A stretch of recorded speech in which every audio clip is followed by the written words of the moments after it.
का रात्री ठेवतो आम्ही झाकून. नाही शूट नको करू मला. बोल आता बोल ना. बोल. हे आपल्याला दिसू शकतं. इथे आम्ही सकाळचे पाणी तापवितो. सकाळी 5 वाजता आग लावली जाते. मग दिवसभर हे पाणी गरम राहते. दुसरीने आंघोळ नाही केले तर आता पण गरम पाण्याची आंघोळ करू शकतो.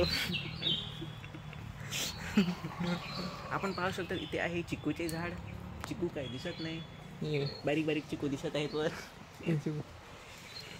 नारळाची झाडं असतात पण माकडं काय नारळ ठेवत नाही. आमच्या हातात गावतात ती कचरा फक्त. आमचं एक पेरूचं झाड होतं पण ते पावसात पडलं घरावर. घराची काही कौलं तुटली पण ती ग्रामपंचायतीने भरून दिलीत. ग्रामपंचायत भरून देत आहे.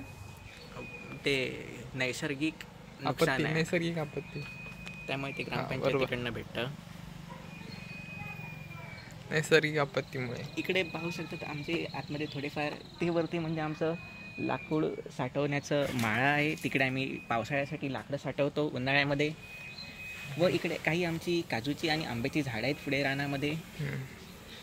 त्याच दिशेने आम्ही वाडी दाखवतात त्याची पानं आणून पण जातं. चला मी येते, माझा नंबर येलो. दर्शन जाता जात